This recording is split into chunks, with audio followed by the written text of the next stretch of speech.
Well, thanks to Sonic the Hedgehog 3, we now have a new great trilogy on our hands. These are my thoughts about Sonic 3. I'm going to give some plot points, but no major spoilers. I'm going to give you the good, the bad, and the nerdy. First, the good. The visual effects team needs a raise for this movie alone. From the CGI characters to the action sequences to making two Jim Carreys look like they are right beside each other. All of that was top notch in this film. Every single action sequence in this movie is just wild. The opening sequence is super awesome. There's a lot of globetrotting that happens in this movie that makes it very epic feeling.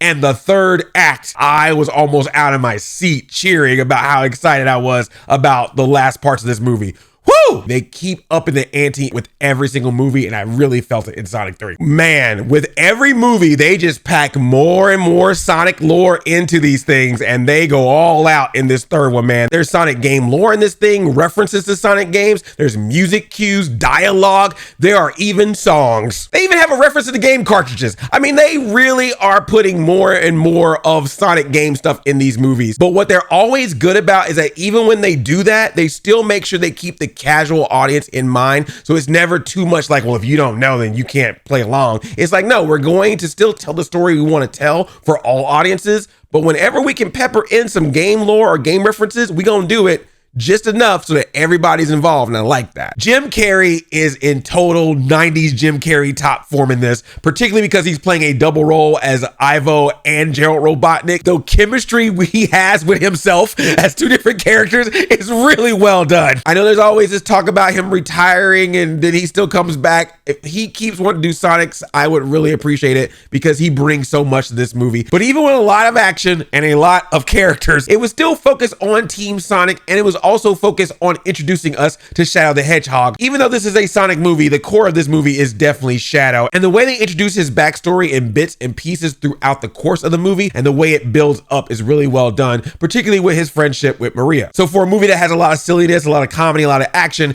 that definitely helps put that gravitas to it, which is nice balance for the film. They know how to hit very central themes. There's talks about loss, about forgiveness, revenge. There's one particular scene between Sonic and Shadow, a conversation that they have and a quote that they use. It got me, man. Like, it made me think of some things in my real life, and so it almost had me in tears. I'm like, am I gonna freaking cry in this Sonic the Hedgehog movie? I almost did. Gotta give a shout out to the voice actors in this. Keanu Reeves is great as Shadow. Perfect choice there. Ben Schwartz is Sonic. He's just got that demeanor of Sonic the Hedgehog down perfectly. I love that with Knuckles, with Idris Elba as Knuckles, they are turning him into a comedic character without making him dumb. Like, he's just more of a fish out of water type of character, and I love that. They're doing that so well. And then Colleen O'Shaughnessy is literally Tails from the video games. So of course, she's amazing as Tails in the movies. And they all have their times to shine, which is nice. And I just want to give a quick shout out to Agent Stone. The relationship between Dr. Robotnik and Agent Stone that has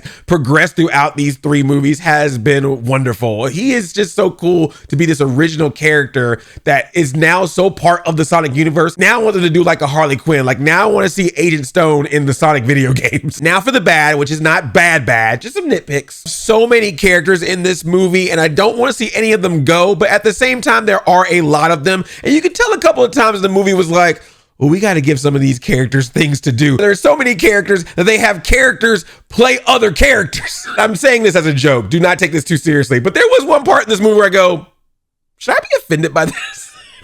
I mean, it's technically not, but in a way it's like, is that right? Of course, I'm saying this all in comedy. Don't get too internet about it. The movie has a lot of characters and it has a lot of plot. So that means it is going to feel a little overstuffed at times, or that some scenes that you think should take a little bit more time actually go through very fast. I know, the irony, right? The only reason why I bring that up is because there are some scenes in this movie that are, pretty heavy, and there's some stakes that are very high. There's some life-threatening things that are happening to individuals, or in some cases, the entire planet. So there were just a couple of times where I was like, I feel like this should have a little bit more urgency, a little bit more, gasp, concern, that sort of feeling, as opposed to being like, all right, on to the next thing. We know everything's going to work out at the end of the day. It's a Sonic movie. It's all for funsies. But, sometimes you do want to have that feeling of that sense of, ooh, are they going to make it? Is everyone okay? Now for the nerdy. There's a small cameo early in the movie. If you know your comedic music group, you'll probably recognize him. No Jaleel White cameo though. I'm waiting. And stay for the entire credits. Stay for the mid credits, stay for the after credits. That's all I'm gonna say. Just stay. The Sonic 4 has already been announced that it's in the works, so they clearly got a next one in mind. Just stick around for the credits and you'll see. It just amazes me how far this franchise has come from that ugly Sonic and Gangsta's Paradise in that first trailer to where we are now with Sonic the Hedgehog 3 is just so impressive. But that's kudos to all the people working on these movies to realize that if you give the right mix of action, comedy, adventure, humor, with game references, game lore, but just mix them enough that both casual audiences, hardcore fans, and just anyone who wants to see a fun comedic family action movie can all come together and watch this and enjoy it in all their various ways, then you got a success on your hands. And I think that's what they got here. Sonic 3 to me is an absolute blast. I want to see it again. I've already seen it twice. I want to see it again. Good job, Sonic 3. Congratulations.